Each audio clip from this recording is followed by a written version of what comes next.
Então hoje, meus irmãos, nós vamos falar sobre Pedro, o pregador do dia de Pentecostes. Nós estamos aí com uma série de lições que estão retratando a vida de alguns homens do Novo Testamento, homens comuns como eu e você, que tiveram seus problemas, suas dificuldades, mas homens que, apesar de, foram usados por Deus, se deixaram usar, mergulharam de cabeça na obra do Senhor, e Deus usou esses homens para que o nome dele fosse glorificado nessa terra. E eu queria convidar você a abrir sua Bíblia no livro de Atos, capítulo 2. Eu vou ler aqui na minha Bíblia e você vai acompanhar aí, Atos, capítulo 2, do versículo 14 a 21. É o nosso texto base. Atos, versículo 2, capítulo 2, do versículo 14 a 21, que diz o seguinte: Pedro, porém, pondo-se em pé com os 11, levantou a sua voz e disse-lhes: varões judeus e todos os que habitais em Jerusalém, seja-vos isso notório, escutai as minhas palavras. Esses homens não estão embriagados como vós pensais. Por que Pedro fala isso? Porque eles estavam reunidos no cenáculo, são os versículos anteriores, e desceu do céu um vento impetuoso, e eles foram visitados pelo Espírito Santo, línguas como de fogo, e eles foram cheios do poder de Deus. E as pessoas que passavam, estava acontecendo em Jerusalém a festa de Pentecostes. Era uma festa em que o povo ia para uma das 3 principais festas, e tinha gente de todos os lugares. E quando aquelas pessoas começaram a ouvir aqueles homens falando em outras línguas, pensaram que eles estavam embriagados, que eles estavam doidos, né? Alguma coisa está acontecendo. Então Pedro vem e fala: estes homens não estão embriagados como vós pensais, sendo a 3ª hora do dia. Mas isso é o que foi dito pelo profeta Joel. E nos últimos dias acontecerá, diz Deus, que do meu espírito derramarei sobre toda a carne, vossos filhos e as vossas filhas profetizarão, os vossos mancebos terão visões, e os vossos velhos sonharão sonhos. Também do meu espírito derramarei sobre os meus servos e as minhas servas naquele dia, e profetizarão. E farei aparecer prodígios em cima no céu, sinais embaixo na terra, sangue, fogo, vapor de fumo. O sol se converterá em trevas e a lua em sangue, antes de chegar o grande e glorioso dia do Senhor. E acontecerá que todo aquele que invocar o nome do Senhor será salvo. Varões israelitas, escutai essas palavras: a Jesus Nazareno, varão aprovado por Deus, entre vós com maravilhas, prodígios e sinais, que Deus por ele fez no meio de nós, como vós mesmos bem sabeis. A este que vos foi entregue pelo determinado conselho e presciência de Deus, tomando vós, o crucificaste, mataste pelas mãos de injustos, ao qual Deus ressuscitou, soltas as ânsias da morte, pois não era possível que fosse retido por ela. Porque dele disse Davi: sempre via diante de mim o Senhor, porque está à minha direita, para que eu não seja comovido. Por isso se alegrou meu coração, e a minha língua exultou, e ainda a minha carne há de repousar em esperança. Pois não deixarás a minha alma no Hades, nem permitirás que o teu santo veja a corrupção. Fizeste-me conhecidos os caminhos da vida, com a tua face me encherás de júbilo. Varões, irmãos, seja-me lícito dizer-vos livremente acerca do patriarca Davi, que ele morreu e foi ressuscitado, sepultado, e entre nós está até hoje a sua sepultura. Sendo, pois, ele profeta, e sabendo que Deus lhe havia prometido com juramento que do fruto dos seus lombos, segundo a carne, levantaria o Cristo para o assentar sobre o trono. Até aí. E o 38, vamos lá. E disse-lhes Pedro: arrependei-vos, e cada um de vós seja batizado em nome de Jesus para perdão dos pecados, e recebereis o dom do Espírito Santo. Porque a promessa vos diz respeito a vós, aos vossos filhos e a todos os que estão longe, tantos quanto Deus nosso Senhor chamar. Graças a Deus, a todos que estão longe. A promessa chegou para nós também. Então, o nosso objetivo nesta manhã é reconsiderar a descrição simplista e caricata que constantemente é divulgada a Pedro. Vamos ver Pedro por um outro ângulo essa manhã. Reconhecer o valor do ministério do apóstolo para o cristianismo e compreender que, apesar de ser um homem inconstante, mesmo sendo um homem inconstante, esse homem ele pode ser transformado pelo poder de Deus e ser usado, ser chamado por Deus para o seu ministério. Então, apesar das suas dificuldades, dos seus problemas, como Pedro tinha, você pode ser usado por Deus. É isso que nós vamos trazer para a nossa vida nessa manhã. E eu tive a oportunidade de ler essa semana esse livro, Pedro, Pescador de Homens, do Hernandes Dias Lopes. Muito bom. E o Hernandes Dias Lopes começa a introdução do livro dele com essa frase.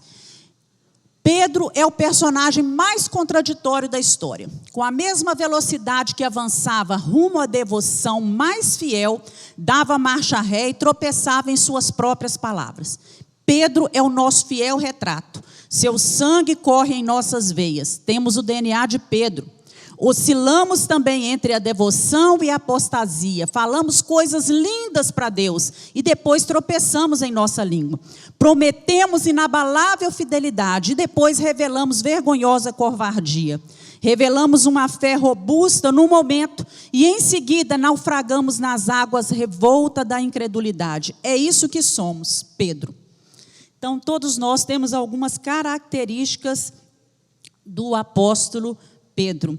Às vezes declaramos para Deus coisas tão bonitas, falamos que amamos o Senhor, daí a pouco a gente está dando um passo atrás e com as nossas atitudes, o nosso jeito de pensar, revelamos o contrário.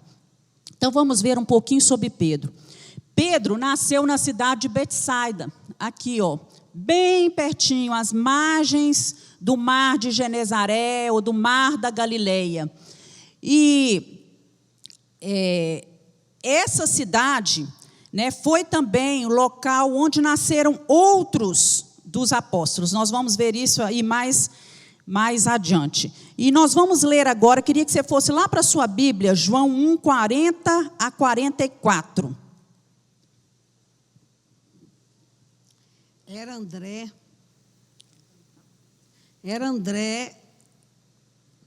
irmão de Simão Pedro, um dos dois que tinha ouvido o testemunho de João e seguido Jesus. Ele achou primeiro seu próprio irmão, Simão, a quem disse: achamos o Messias, que quer dizer Cristo, e o levou a Jesus. Olhando Jesus para ele, disse: tu és Simão, o filho de João, tu serás chamado Cefas, que quer dizer Pedro. No dia imediato, resolveu Jesus partir para a Galileia e encontrou a Filipe, a quem disse: segue-me. Ora, Filipe era de Betsaida, cidade de André e de Pedro. Isso. Filipe encontrou a Natanael e disse-lhe... Não, só até aí, Rita, tá bom. Então, essa cidade de Betsaida era o lar de Filipe, de André, de Pedro. Aí nós temos retratado, que ele era filho de Jonas ou de João, a versão da Bíblia da Rita traz João e algumas versões vai trazer Jonas, O irmão de Pedro era André, eles eram irmãos, e vemos que Pedro era um pescador rude e letrado, mas ele tinha uma personalidade muito forte e era notório o dom de liderança de Pedro. Pedro era casado, nós vamos ler isso, e ele fixou residência aqui, na cidade de Cafarnaum. Era aqui que ele morava com a sua esposa. Então, passando um pouquinho mais para frente, nós vemos aí Lucas 4, vai com a sua Bíblia lá para o livro de Lucas 4, 31, 38 e 39. E desceu a Cafarnaum, cidade da Galileia, e os ensinava no sábado. E muitos se maravilhavam de sua doutrina. 38 e 39, pula os versículos. Tá, só terminar aí, porque a sua palavra era uma autoridade. 38 agora. Deixando ele a sinagoga, foi para a casa de Simão. Ora, a sogra de Simão achava-se enferma com febre muito alta, e rogaram-lhe por ela. Inclinando-se ele para ela, repreendeu a febre, e essa deixou, e logo se levantou, passando a servi-los. Isso. Então o texto nos fala que Jesus estava em Cafarnaum, na sinagoga, e de repente ele sai da sinagoga e vai para a casa de quem que era em Cafarnaum? Para a casa de Pedro. Quando chega lá, a sogra de Pedro estava doente, com uma febre, né? Lucas retrata, né? Talvez é o único que traz essa diferença, com uma febre muito alta, por ele ser médico, né? Que ela estava com a febre muito alta, e que Jesus chega, ora, e a sogra de Pedro é curada. Também podemos saber sobre a vida dele, sabemos sobre a vida dele, que na cidade de Cafarnaum, ele tinha Pedro, André, Tiago e João, filhos de Zebedeu, 2 irmãos, né? E Pedro e André, filho de Jonas, eles tinham uma sociedade, eles eram pescadores, é como se eles tivessem uma empresa de pesca, um comércio de pesca. E André, que era irmão de Pedro, ouviu falar de Jesus. Nós estudamos André aqui semana passada, né? E foi dito isso. Então André vai até Pedro e convida Pedro a conhecer Jesus. E Pedro, chegando, conhece Jesus e teve um encontro pessoal com o Senhor. Então, desde que Pedro, ele é chamado para ser pescador de homens, ele é chamado por Jesus, ele ocupou naturalmente uma liderança no grupo dos apóstolos. Olha, né, nos 4 livros, tanto em Mateus, Marcos, Lucas e Atos, desses 4 livros, nós temos listada a lista, o nome dos 12 apóstolos. E em todos os 4 textos, o que acontece? Aparece sempre o primeiro grupo de 4, Simão, André, Tiago e João. Olha só, os 4 pescadores. Aparece primeiro. E Simão está sempre o primeiro entre os 12. Isso nos dá a entender que ele tinha uma certa liderança. Quando ele falava, quando ele chamava, quando ele convocava, as pessoas seguiam Pedro. Vamos lá. Pedro foi o homem que abriu as portas do evangelho, tanto para judeus como para os gentios. Então, ele aparece nos evangelhos, algumas vezes, como um personagem muito intenso, muito apaixonado por Jesus. E daí a pouco a gente vê um Pedro imaturo, inseguro.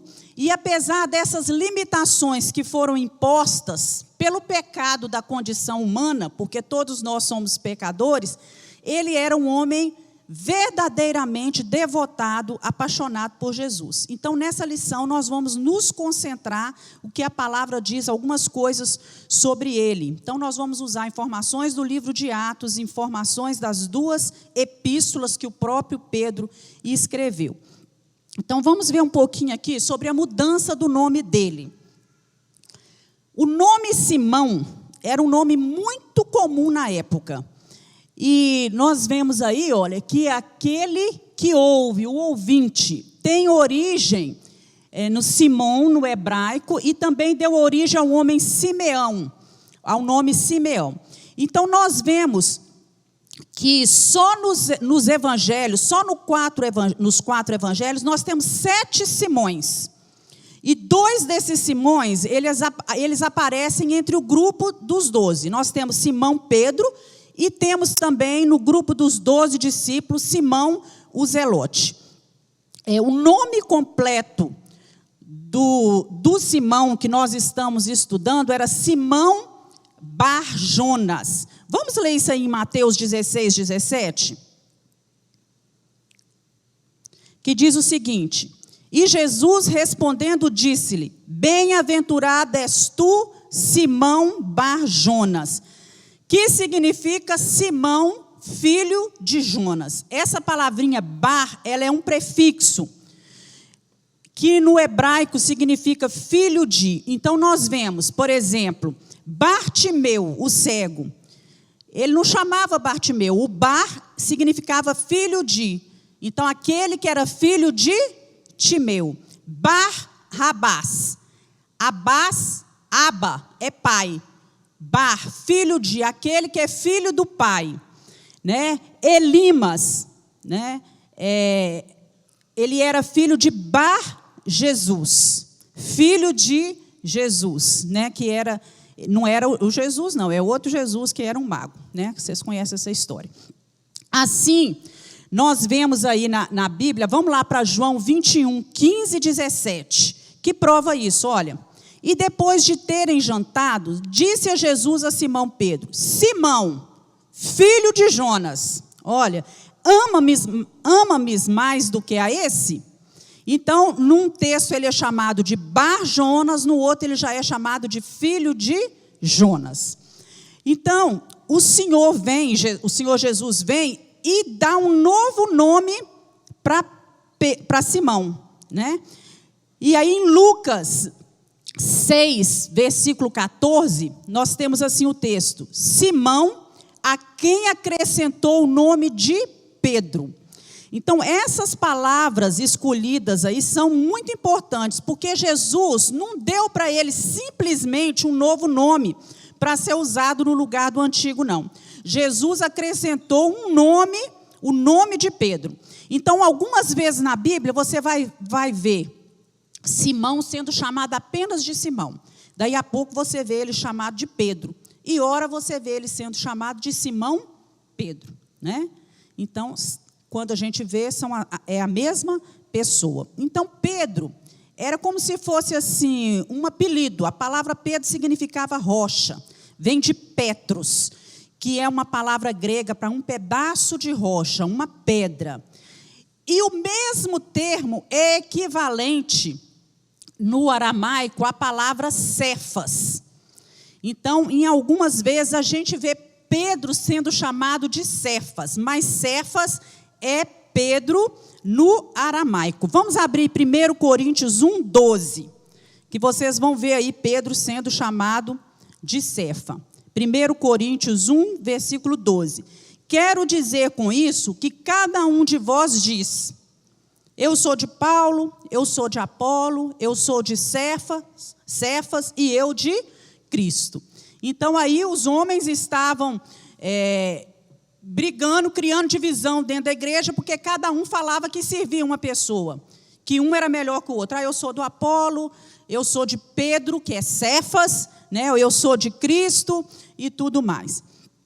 Agora, nós vemos também que João, lá no capítulo 1, versículo 42, ele descreve o primeiro encontro de Jesus com Simão Pedro. Jesus diz assim para ele, olhando Jesus para ele, diz: tu és Simão, o filho de João, tu serás chamado Cefas, que quer dizer Pedro, com essas palavras. Então, dali em diante, o apelido dele tornou-se Cefas em aramaico, né, correspondente a Pedro no grego, que significa pedra, rocha ou então cascalho. O que é cascalho, meus irmãos? Pedras pequenas, pedras menores.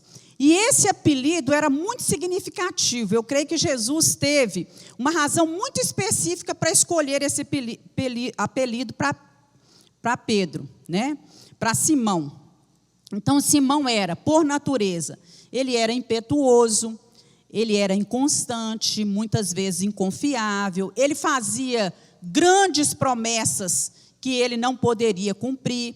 Ele era daquelas pessoas que se atiravam de cabeça em alguma coisa e depois ele abandonava aquilo. Ele era o primeiro a pular fora. Você conhece gente assim? Se atira numa ideia, se atira num projeto e depois pula fora. Ele era bem assim. E então Jesus, ao que parece, ele muda o nome de Simão aí e coloca Pedro, porque ele queria um apelido que servisse para lembrar daquilo que deveria ser útil. Então, dali em diante, a forma como Jesus chamava, né, Simão ou Pedro, transmitia uma mensagem sutil. Então, se Jesus chamava ele de Simão, indicava que ele estava agindo de acordo com a sua natureza antiga. Se Jesus chamava ele de Pedro, de rocha, era um elogio. para agir da forma como ele deveria agir. Como se Jesus estivesse falando com ele, né? É assim mesmo, você está certo, né? Você acertou nisso, né? E nos momentos mais cruciais de fracasso ao longo todo da carreira do apóstolo, a gente vê Jesus chamando ele de Simão. Você quer ver? Vamos abrir aí em Lucas 22, 31. Olha só, Lucas 22, 31, Jesus diz: Simão, Simão, eis que Satanás vos reclamou para vos peneirar como trigo. Aí, mais tarde, no jardim do Getsêmani, Pedro adormeceu, e ele deveria estar vigiando, orando junto com Jesus.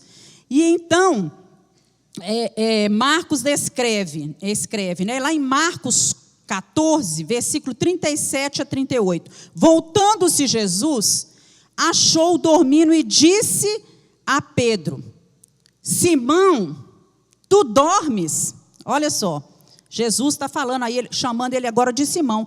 Não pudeste vigiar nem uma hora? Então, quando Pedro necessitava de uma repreensão, de uma admoestação, Jesus chamava ele de Simão. Então, eu creio que deve ter chegado ao ponto, né, dele pensar assim: Simão não, né? Escolhe o outro nome, né? Por favor, me chama de Pedro, me chama de Rocha, né? E eu creio que Jesus deve ter pensado assim: eu vou chamar você de Rocha quando você agir como uma rocha. Quando você passar a agir como uma rocha, como alguém que realmente está na presença do Senhor, você será chamado de rocha. E depois que Jesus ressuscita, ele instruiu os discípulos a voltarem para a Galileia, porque lá na Galileia ele queria aparecer aos discípulos. E os discípulos ficaram lá esperando. E Simão cansou-se de esperar. E ele fala com os discípulos: olha, eu vou pescar. E na hora que ele fala, eu vou pescar, os discípulos, como sempre seguiam ele, falaram com ele assim: nós vamos com você. Então eles entraram no barco, pescaram a noite inteira, não pegaram nada. E no outro dia de manhã, quando eles chegam, Jesus tinha preparado lá uma refeição matinal para a restauração de Pedro, né? Pedro havia pecado negando Jesus. E até hoje Pedro carregava aquilo no seu coração, né? E essa foi a última ocasião ali que Jesus chama Simão de Simão. A partir dali, ele só é chamado na Bíblia de Pedro. E nós vamos ver aqui algumas características de Pedro. Primeiro, irmãos, nós achamos sempre que Pedro é aquele homem constante, que é aquele homem que muda de ideia, que deixa as coisas, mas nós vamos ver que Pedro deixa lições, exemplos preciosos para nós. Um deles era esse, que Pedro era um homem de oração, ele tinha intimidade com Deus, porque ele prevalecia secretamente diante de Deus em oração. E esse é um aspecto pouco explorado na biografia de Pedro, o fato da sua vida ter sido pontuada em oração. Então, Pedro, por ter vivido essa prática de oração, ele experimentou experiências incomparáveis com Jesus. A oração faz isso, nos leva a ter experiências maravilhosas com Deus. Então, ele foi paciente na intercessão quando Cristo rogou pela sua vida. Olha, Lucas 22, 32. Abre sua Bíblia e acompanha esse texto. Jesus falando com ele: olha, mas eu roguei por ti, para que a tua fé não desfaleça. E tu, quando te converteres, fortalece teus irmãos. Eu acho isso tão interessante, que Pedro já andava. Jesus aqui faz uma oração por Pedro. Jesus estava orando por ele, que quando ele se convertesse, ele fortalecesse os irmãos dele. Mas Pedro já não era discípulo, não andava com Jesus? Era. Mas o que Jesus fala com ele? Olha, está faltando para você uma experiência pessoal muito grande com o Mestre, com Jesus. Então, é possível uma pessoa andar com Jesus e necessitar ainda do agir, do trabalhar, de se converter, quer dizer, mudar atitudes, né? Mudar o seu jeito de pensar. Converter não é isso, irmãos? Mudar uma coisa em outra? Mudar o seu jeito de pensar. Então é isso que o Senhor fala com ele e ora, e fala com ele que estava orando por isso. Mas eu roguei ao Pai que tu não desfaleça, que você não esmoreça. E quando você se converter, você vai fortalecer os seus irmãos. E lá em Atos 9:40, olha só. Mas Pedro, fazendo sair a todos, pôs-se de joelho e orou, e voltando para o corpo, disse: Tabita, levanta-te. E ela abriu os olhos e, vendo a Pedro, assentou-se. Quer dizer, Pedro era um homem de oração, ele orava pelas pessoas, né? Ele tinha autoridade do Senhor. Isso a gente só tem autoridade para poder ressuscitar um morto quando a gente tem uma vida de inteira intimidade com o Senhor. E lá também, em Atos 10, capítulo 9, diz o seguinte: E no dia seguinte, indo ele seu caminho, e já estando perto da cidade, subiu Pedro ao terraço para orar. Era já quase a hora sexta. Então, quer dizer, Pedro tinha os tempos em que ele subia para orar, em que ele estava em momentos de intimidade com o Senhor. E nós vemos Pedro experimentando o poder da oração. Nós vamos destacar apenas 2 episódios, né, dessa discípula chamada Tabita, que quer dizer Dorcas, e para isso nós vamos abrir aí o texto de Atos 9, 32 a 42. Passando Pedro por toda parte, desceu também aos santos que habitavam em Lida. Encontrou ali certo homem chamado Enéas, que havia 8 anos jazia de cama, pois era paralítico. Disse-lhe Pedro: Enéas, Jesus Cristo te cura. Levanta-te e arruma o teu leito. Imediatamente se levantou. Viram-no todos os habitantes de Lida e Sarona, os quais se converteram ao Senhor. Havia em Jope uma discípula por nome Tabita, nome este que traduzido quer dizer Dorcas. Era ela notável pelas boas obras e esmolas que fazia. Ora, aconteceu naqueles dias que ela adoeceu e veio a morrer. E depois de a lavarem, puseram-na no cenáculo. Como Lida era perto de Jope, ouvindo os discípulos que Pedro estava ali, enviaram-lhe 2 homens que lhe pedissem: Não demoras em vir ter conosco. Pedro atendeu e foi com eles. Tendo chegado, conduziram-no para o cenáculo. E todas as viúvas o cercaram, chorando e mostrando-lhe túnicas e vestidos que Dorcas fizera enquanto estava com elas. Mas Pedro, tendo feito sair a todos, pondo-se de joelhos, orou. E voltando-se para o corpo, disse: Tabita, levanta-te. Ela abriu os olhos e, vendo a Pedro, sentou-se. Ele, dando-lhe a mão, levantou-a e, chamando os santos, especialmente as viúvas, apresentou-a viva. Isso se tornou conhecido por toda Jope, e muitos creram no Senhor. Isso. Então, nós vemos aqui, né, Pedro estava na cidade de Lida. E ali em Lida, ele realiza, né, um grande milagre também, porque tinha um homem chamado Enéas, que estava 8 anos doente numa cama, paralítico, e ele chega, e eu amo esse texto: Jesus Cristo te dá saúde. Amém? Irmãos, imagina que poder é esse, a gente chegar para uma pessoa, né, é a mesma coisa que a gente falar: Deus te abençoe, Deus te dê saúde, e na mesma hora, qualquer problema de enfermidade que a pessoa tiver, fosse curado.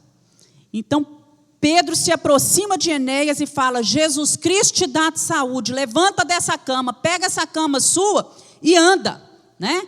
E enquanto ele estava ali, fez esse milagre, algumas pessoas, os discípulos chegam: olha, nós precisamos ir a Jope, porque Dorcas, né, Tabita, uma mulher muito amada pelas viúvas, aquela que abriu a porta da sua casa para receber o evangelho, para receber pessoas. Ela era costureira, ela fazia roupa para aqueles que necessitavam, ela ajudava no sustento da viúva. Ela está morta, né? E eles colocaram a mulher num quarto, num cenáculo, e todos choravam naquele lugar. Eu creio ali que não precisou nem contratar as carpideiras para chorar, né? Aquelas pessoas que eram contratadas para chorar. As pessoas choravam por amor, sentindo a perda de Dorcas. E quando Pedro chega, ele volta-se para o corpo e dá uma ordem: Tabita, levanta-te. E na mesma hora, olha, irmãos, ele fala isso, né? Ele chega para o corpo e fala: Tabita, Dorcas, levanta-te. Na mesma hora, aquela mulher abre os olhos e se assenta.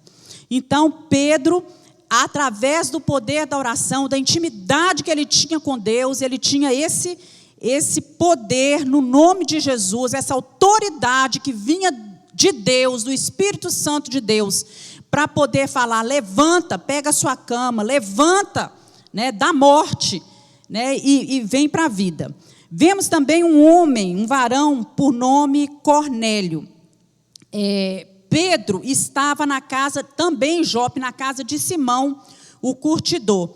E ele foi orar, ele subiu no terraço para orar. E quando ele sobe no terraço para orar, ele tem uma visão, né? Vamos ler esse texto, é grande, mas nós vamos ler. Acompanhe aí na sua Bíblia, abre na sua Bíblia, né? Fica menos cansativo do que você ficar só acompanhando no telão. Seus olhos dão uma descansada aí. Atos 10, versículo 9 a 29.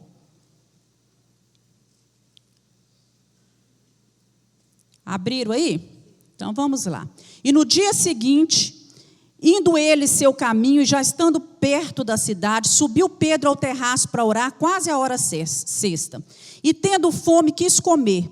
E enquanto lhe preparavam, sobreveio-lhe um arrebatamento de sentidos, e viu o céu aberto, e que descia um vaso, como se fosse um grande lençol, atado pelas 4 pontas, vindo para a terra, no qual havia de todos os animais quadrúpedes, répteis da terra, aves do céu. E foi-lhe dirigida uma voz: levanta-te, Pedro, mata e come. Mas Pedro disse: de modo nenhum, Senhor, porque nunca comi coisa alguma imunda. E segunda vez lhe disse a voz: não faças tu comum ao que Deus purificou. E aconteceu isso por 3 vezes. E o vaso tornou-se a recolher-se no céu. E estando Pedro duvidando entre si acerca do que seria aquela visão que tinha visto, eis que os varões que foram enviados por Cornélio pararam à porta, perguntando pela casa de Simão. E chamando, perguntaram se Simão, que tinha por sobrenome Pedro, morava ali.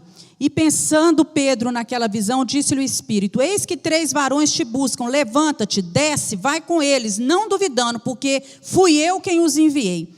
E descendo Pedro para junto dos varões que lhe foram enviados por Cornélio, disse: sou eu a quem procurais. Qual é a causa por que estáis aqui? E eles disseram: Cornélio, o centurião, varão justo, temente a Deus, e que tem bom testemunho de toda a nação dos judeus, foi avisado por um santo anjo para que te chamasse à sua casa e ouvisse as suas palavras. Então, chamando-os para dentro, os recebeu em casa. No dia seguinte, foi Pedro com eles, e foram com ele alguns irmãos da cidade de Jope.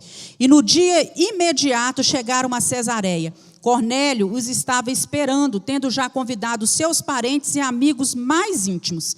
E aconteceu que, entrando Pedro, saiu Cornélio a recebê-lo, e prostando a seus pés o adorou. Mas Pedro o levantou, dizendo: levanta-te, eu também sou homem. E falando com ele, entrou e achou muitos que ali se haviam ajuntado. E disse-lhes: vós bem sabeis que não é lícito a um varão judeu ajuntar-se ou chegar-se a estrangeiros. Mas Deus mostrou-me que a nenhum homem chame comum ou imundo, pelo que, sendo chamado, vim sem contradizer. Pergunto, pois, por que razão mandaste chamar-me? Irmãos, que coisa maravilhosa, né? Pedro estava ali orando e ele tem uma visão, Deus mostra a ele.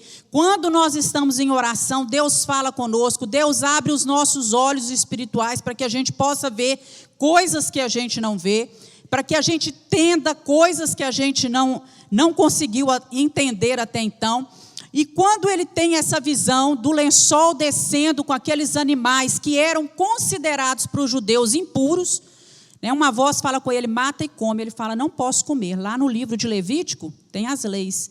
E as leis que foram dadas aos judeus era que nenhum animal impuro, tipo aqueles que estavam exatamente naquele lençol, que nenhum deles fossem saboreados pelos judeus. Então Pedro falou, não posso. E a voz fala com ele claramente, não considere imundo aquilo que o Senhor purificou, aquilo que o Senhor santificou. E aí, nesse momento, Pedro chega na casa de Cornélio e fala com eles, olha, vocês bem sabem que eu não poderia estar aqui, porque eu sou um judeu, eu não poderia estar aqui no meio de estrangeiro, mas eu entendi que o Senhor falou comigo, que eu não considero imundo nenhum daqueles a quem o Senhor purificou. Pedro entendeu que Deus tinha uma obra para fazer naquela casa. E o homem já tinha chamado toda a sua família e os seus amigos mais íntimos. E ali, Pedro fala da palavra e diz a palavra que se converte, Cornélio e toda a sua casa passam a servir a Jesus. Então, aquele sinal que veio do céu, veio para alertar Pedro que os judeus, jamais deveriam considerar impuros os gentios. Deus tinha purificado, Deus estava também chamando os gentios. Pedro também era, meus irmãos, um homem, um pregador poderoso. O Pedro que está antes da descida do Espírito Santo, não se parece em nada com aquele Pedro que depois de ser batizado com o Espírito Santo, prega para uma multidão e quase 3.000 almas se convertem naquele dia.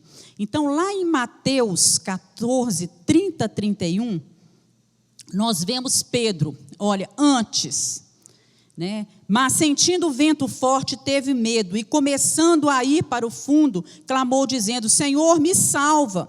E logo Jesus, estendendo a mão, segurou e disse, homem de pouca fé, por que duvidastes? Lá em Mateus 26, 40, também antes de Pentecoste, e voltando para os seus discípulos, achou-os adormecido e disse, Pedro, nem uma hora você vigiou comigo? Lá em João 18, 27, antes do Pentecostes, e Pedro negou outra vez, e o galo cantou. Então nós vemos esse Pedro antes, e depois, lá em Atos 2, 41, diz assim, foram batizados os que de bom grado, quer dizer, de bom grado, ninguém impôs nada a eles, eles escutaram e quiseram ser batizados, foram batizados naquele dia e agregaram-se à igreja do Senhor quase 3.000 pessoas.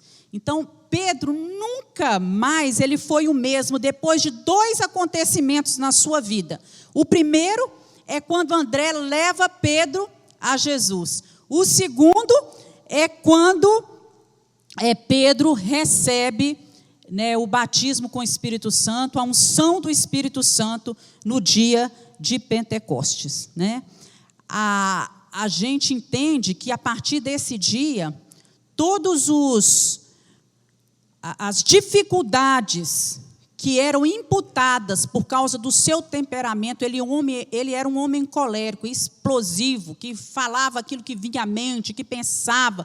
Quando ele já percebia, ele já tinha falado aquilo que não devia, ele não pensava muito. Isso não impediram que Deus usasse Pedro poderosamente. E depois do Pentecostes, vamos voltar aqui um pouquinho. Depois do Pentecostes, a gente vê Pedro se transformando em um ardoroso e vibrante pregador e a sua mensagem alcançando milhares de pessoas. Ele sendo usado em todos os lugares por onde ele passava, abrindo inclusive a porta de evangelização aos gentios. E Atos faz alusão a 2 viagens missionárias. Na primeira viagem, ele confirma o trabalho de Filipe em Samaria. E fez outra viagem ao longo da costa mediterrânea, da cidade de Jope até Cesareia, que era a cidade onde estava Cornélio.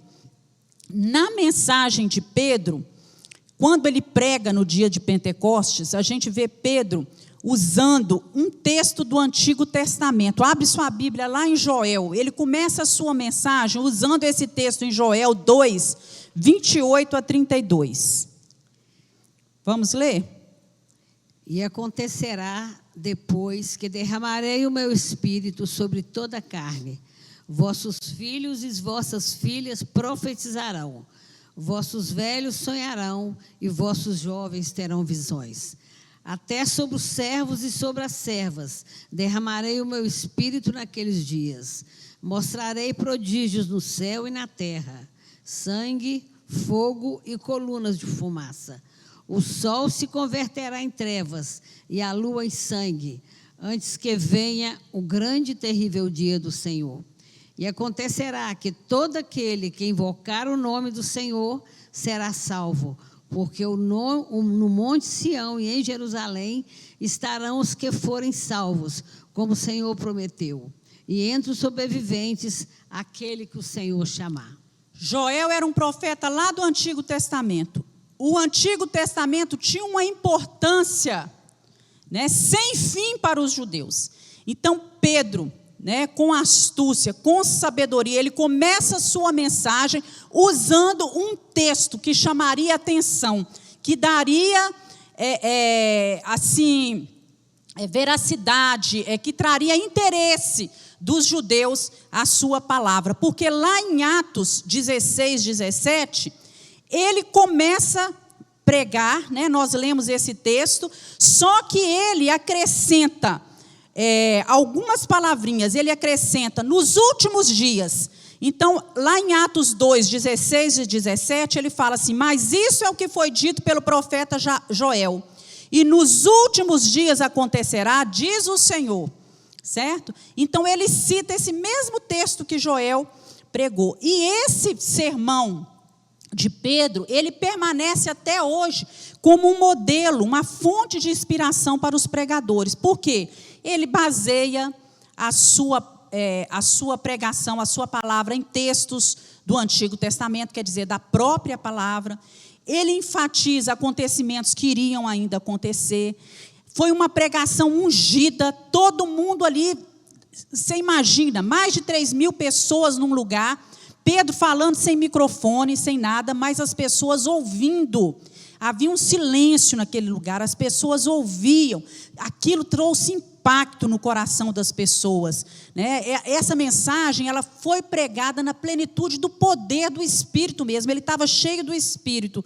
E essa pregação, ela traz frutos, quer dizer, quase 3.000 almas se converteram ao Senhor, foram acrescentadas ao rebanho do Senhor Jesus nesse dia, né? E nós vemos aí, isso tudo aí, ele depois sendo usado pelo Senhor em todo o tempo, viajando por muitos lugares, pregando a palavra. Outra característica, nós vimos aí que ele era um homem de oração, que ele era um homem que pregava a palavra, mas ele também é o apóstolo dos milagres, né? E o ensino, né, as atividades de Pedro, todas elas tinham 3 características. Primeiro, o ensino. Muitas vezes a gente vê Pedro ensinando, levando os ouvintes a refletirem sobre as verdades fundamentais do Evangelho. Ora, a gente vê Pedro pregando, né? E a pregação, ela convence e persuade as pessoas a se decidirem por Cristo. Quem convence as pessoas, meus irmãos? O Espírito Santo. Pedro era usado e o Espírito usava Pedro, e à medida que o Espírito ia usando Pedro, o Espírito ia trabalhando no coração das pessoas. E vemos também nas atividades dele milagres e maravilhas, porque isso vai atestar que a palavra de Deus, que a pregação, isso confirma que aquilo que está sendo pregado é realmente a verdade. Então nós vemos aí um coxo de nascença. Vamos ler Atos 3, 1 a 7? Atos capítulo 3, versículo 1 a 7. É uma história maravilhosa, né? Atos 3, 1 a 7. Pedro e João estavam indo ao templo na hora da oração. E Pedro e João subiam juntos ao templo à hora da oração, a 9. E era trazido um varão que desde o ventre de sua mãe era coxo, o qual todos os dias punha uma porta do templo chamada Formosa para pedir esmola aos que entravam. Ele, vendo a Pedro e a João, que iam entrando no templo, pediu que lhe dessem uma esmola. Pedro, com João, fitando os olhos nele, disse: olha para nós. E olhou para eles, esperando receber alguma coisa. E disse Pedro: não tenho ouro nem prata, mas o que tenho, isso te dou. Em nome de Jesus Cristo Nazareno, levanta e anda. E tomando pela mão direita, o levantou, e logo seus pés e tornozelos firmaram. Maravilha, né? Um grande milagre, né? Eles foram usados por Deus para curar esse cego de nascença. A palavra de Deus em Atos 5:15 diz que por onde Pedro passava, a sombra dele curava.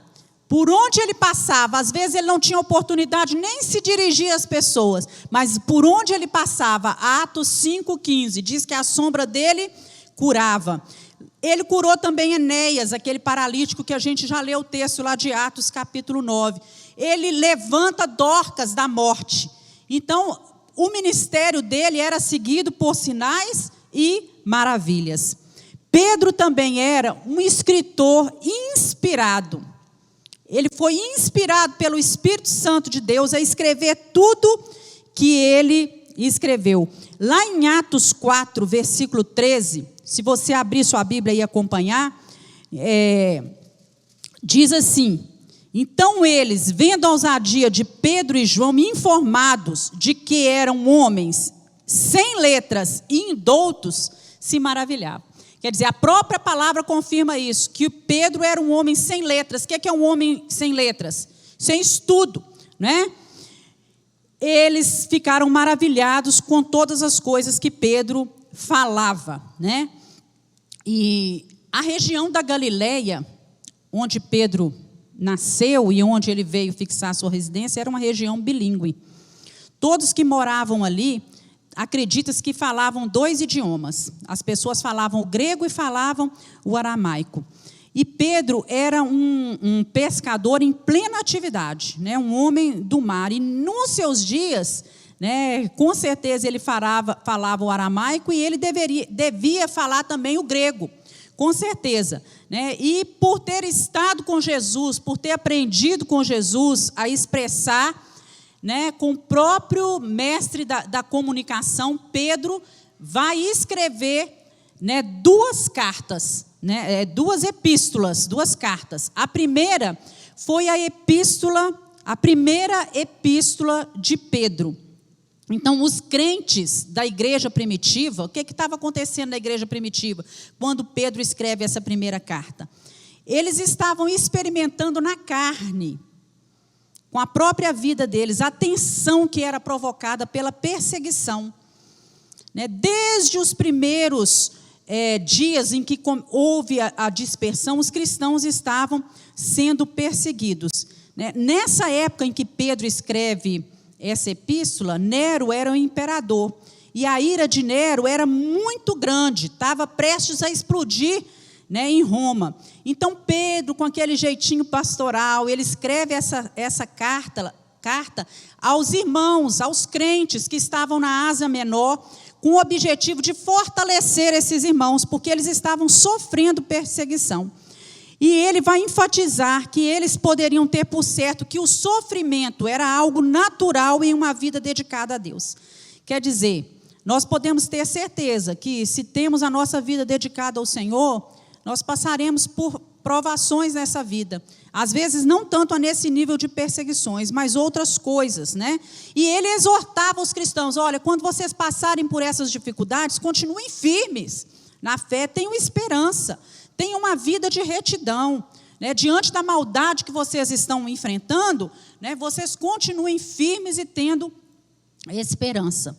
Ele escreve também a 2ª carta.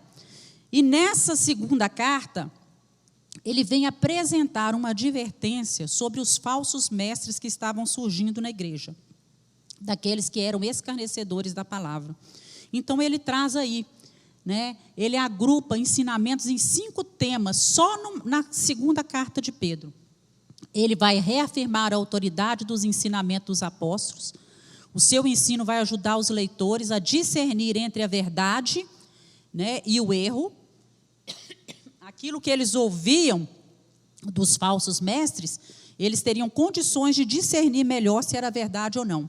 Ele reitera que ser discípulo de Cristo significa rejeitar todo tipo de imoralidade.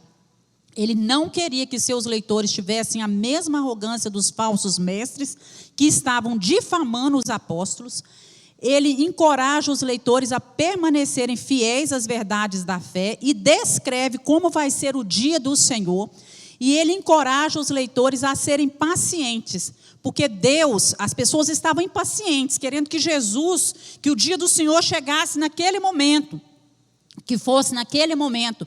Aí ele vai trazer para eles que o Senhor tinha razões para retardar a volta de Cristo e o cumprimento de seu plano escatológico. Então Pedro escreve essas cartas instruindo esses irmãos com muita propriedade, com muita unção, com muita sabedoria. Quando lemos as cartas de Pedro, nós crescemos e somos edificados.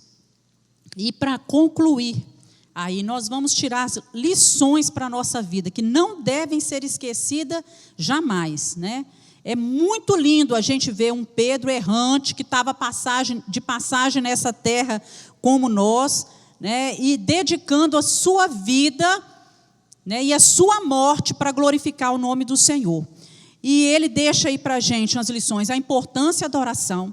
Só teremos poder para realizar milagres, para suportar os problemas, as dificuldades dessa vida, para falar com autoridade da palavra do Senhor, se nós tivermos uma vida de oração. Ele deixa também o exemplo de compromisso com a palavra de Deus, né? Você vê, ele tinha tanto compromisso com a palavra de Deus, que ele ali, quando vem aquele episódio dos lençóis, ele traz a palavra, mas como é que eu vou comer isso? Se lá na palavra diz e tudo. E aí o Senhor fala com ele, né? Fala, não considere imundo aquilo que eu estou purificando. Ele tinha disposição para obedecer ao Senhor. A dependência do Espírito Santo, irmãos, eu creio que muitos de nós, se tivesse ouvido alguma das repreensões que Jesus fez a Pedro, muitos de nós teríamos emburrado, feito bico, voltado para casa e nunca mais chegado à presença do mestre. Mas Pedro ouvia aquilo, ele não guardava, isso é uma característica do colérico, né? Ele não guardava as coisas, não ficava remoendo aquelas coisas, não. Ele aprendia com as coisas, com as repreensões, com a disciplina, ele procurava aprender. Muitas pessoas, ao serem disciplinadas, o que é que elas fazem? Elas se entristecem, elas ficam amarguradas, não aceitam uma disciplina e com isso se afastam do próprio Jesus. Ele aprendeu, deixou exemplo de dependência do Espírito Santo e, no entanto, talvez a maior delas seja, né, que em Deus todas as nossas limitações, as nossas imperfeições podem ser superadas. Porque mais importante do que você cair é você entender que Cristo pode nos levantar. Amém, irmãos? Pedro caiu? Caiu, negou Jesus, falou bobagem, falou que não devia falar, mas todas as vezes o Senhor Jesus estava ali para poder reerguer. Pedro afundou, né, esmureceu na fé, afunda na água, mas sempre a mão de Jesus estava ali para poder reerguer Pedro. Glória a Deus. Então Pedro é essa pedra, burilada pelo Espírito Santo de Deus. De um homem violento, né, ele torna-se um homem manso. De um homem afoito, precipitado nas palavras, ele torna um homem mais ponderado, mais equilibrado. De um homem explosivo, que explodia no seu temperamento, ele tornou-se um homem controlado, mais paciente, e de um homem muitas vezes covarde, ele se torna um gigante que enfrentou prisões, enfrentou açoites, né, enfrentou a própria morte. A palavra do Senhor nos diz, a palavra do Senhor, aliás, historiadores, né, a palavra do Senhor não diz como Pedro morreu, mas historiadores relatam que Pedro morreu provavelmente em Roma, crucificado, e que ele foi crucificado de cabeça para baixo, porque ele não aceitou ser crucificado. Ele argumentou que ele não era digno de ser crucificado como seu mestre, e ele foi crucificado de cabeça para baixo, né? Que Deus nos abençoe, que nós tomemos essas lições da vida de Pedro para o nosso coração. Vamos nos colocar de pé e vamos orar? Deus, nós louvamos e agradecemos ao Senhor pela Tua palavra. Pedimos que o Senhor nos dê graça a cada dia, que o Senhor nos capacite a deixar que o Teu Espírito transforme o nosso interior, que o Teu Espírito opere mudanças em nós. Nos dá a graça, nos dá a humildade de recebermos muitas vezes a repreensão, a disciplina e aceitarmos essa disciplina e melhorar a nossa vida, aquilo que em nós precisa ser mudado. Nos ajuda a converter o nosso coração diariamente às coisas espirituais. Se há em nós algum prazer, alguma coisa que nos reporta essa vida mundana, que o Senhor possa, Senhor, tirar de nós em nome de Jesus e fortalecer a nossa fé. Faz de nós homens firmes como uma rocha. Homens, meu Deus, que têm os seus pés firmados na rocha que é Cristo. Que possamos não nos abalar pelas circunstâncias, pelas adversidades do dia a dia, mas que Cristo seja glorificado na nossa vida, em nome de Jesus. Deus abençoe.